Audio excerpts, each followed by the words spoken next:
The shoes that were danced to pieces. There was once upon a time a king who had 12 daughters, each one more beautiful than the other. They all slept together in one chamber, in which their beds stood side by side. Every night, when they were in them, the king locked the door and bolted it.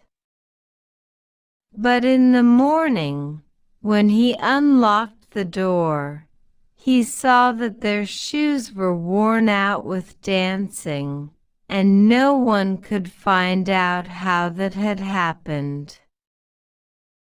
Then the king caused it to be proclaimed that whosoever could discover where they danced at night should choose one of them for his wife and be king after his death.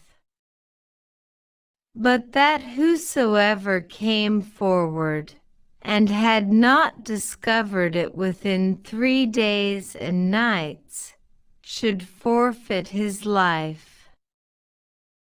It was not long before a king's son presented himself and offered to undertake the enterprise.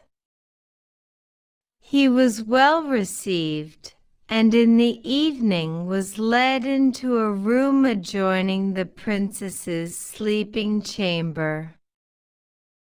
His bed was placed there, and he was to watch where they went and danced. And so that they might do nothing secretly or go away to some other place, the door of their room was left open. But the eyelids of the prince grew heavy as lead, and he fell asleep. When he awoke in the morning, all 12 had been to the dance, for their shoes were standing there with holes in the soles. On the second and third nights it fell out just the same, and then his head was struck off without mercy. Many others came after this and undertook the enterprise, but all forfeited their lives. Now it came to pass that a poor soldier, who had a wound and could serve no longer, found himself on the road to the town where the king lived. There he met an old woman, who asked him where he was going. "I hardly know myself," answered he, and added in jest, "I had half a mind to discover where the princesses danced their shoes into holes, and thus become king." "That is not so difficult," said the old woman. "You must not drink the wine which will be brought to you at night." With that, she gave him a little cloak and said, "If you put on that, you will be invisible, and then you can steal after the 12. When the soldier had received this good advice, he took heart, went to the king, and announced himself as a suitor. He was as well received as the others, and royal garments were put upon him. He was conducted that evening, at bedtime, into the outer chamber, and as he was about to go to bed, the eldest came and brought him a cup of wine. He lay down but did not drink the wine. The 12 princesses, in their chamber laughed, and the eldest said, he too might as well have saved his life.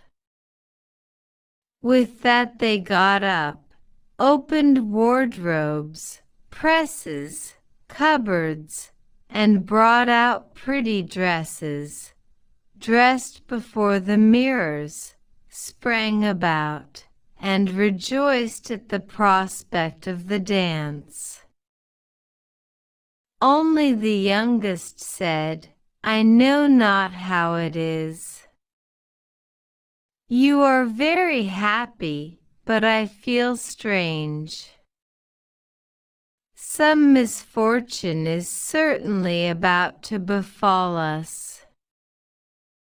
You are a goose who are always frightened, said the eldest. Have you forgotten how many kings' sons have already come here in vain? I had hardly any need to give the soldier a sleeping draught. In any case, the clown would not have awakened. When they were all ready, the eldest then went to her bed and tapped it. It immediately sank into the earth, and one after the other they descended through the opening, the eldest going first. The soldier, who had watched everything, tarried no longer, put on his little cloak, and went down last with the youngest. Halfway down the steps, he just trod a little on her dress. She was terrified at that, and cried out, What is that? Who is pulling at my dress? Don't be so silly, said the eldest, you have caught it on a nail. Then they went all the way down, and when they were at the bottom, they were standing in a wonderfully pretty avenue of trees, all the leaves of which were of silver, and shone and glistened. The soldier thought, I must carry a token away with me, and broke off a twig from one of them, on which the tree cracked with a loud report. The youngest cried out again, Something is wrong. Did you hear the crack? But the eldest said, It is a gun fired for joy because we have got rid of our prince so quickly. After that, they came into an avenue where all the leaves were of gold, and lastly into a third where they were of bright diamonds. He broke off a twig from each, which made such a crack each time that the youngest started back in terror, but the eldest still declared that they were salutes. They went on and came to a great lake whereon stood 12 little boats, and in every boat sat a handsome prince, all of whom were waiting for the 12 princesses. Each took one of them with him, but the soldier seated himself by the youngest. Then her prince said, I can't tell why the boat is so much heavier today. I shall have to row with all my strength if I am to get it across. What should cause that, said the youngest, but the warm weather? I feel very warm too.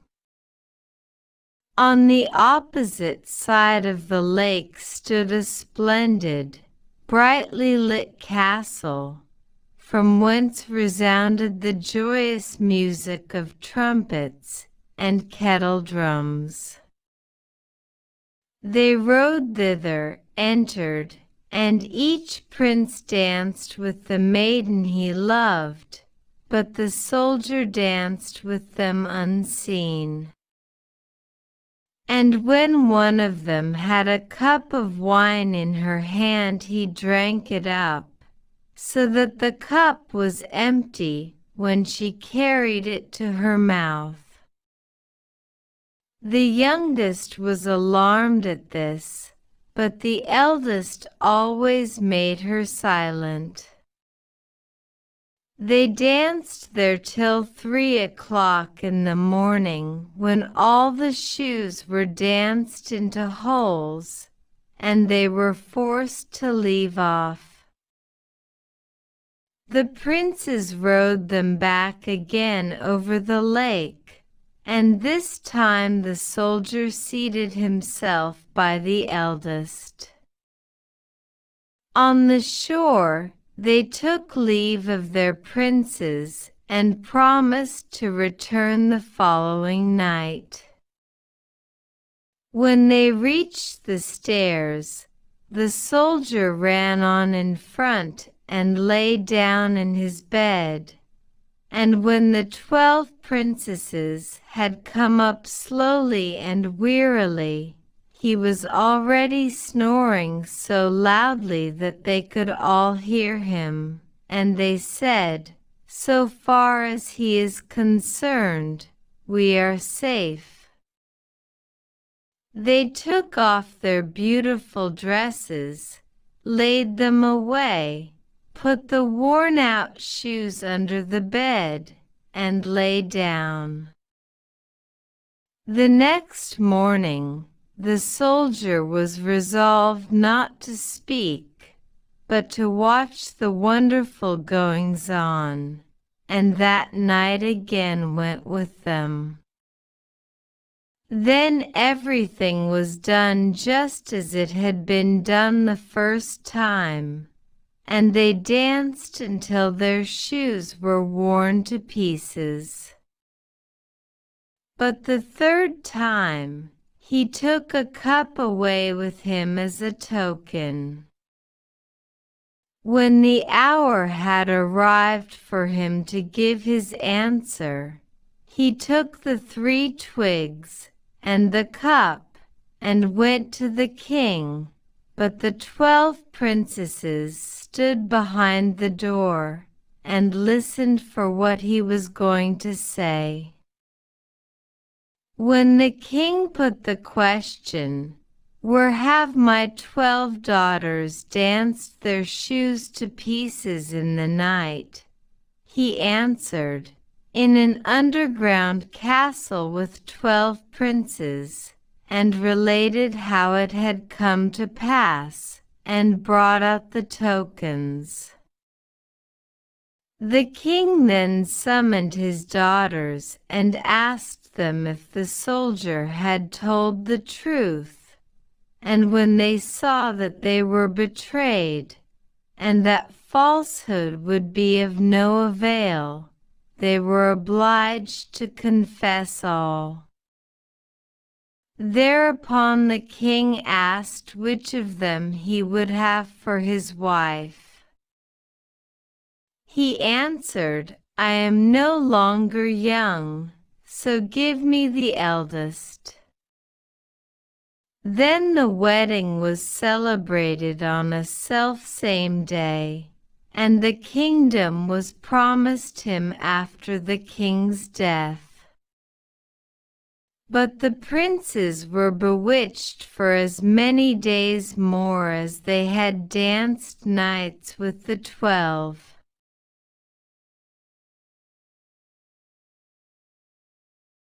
The end.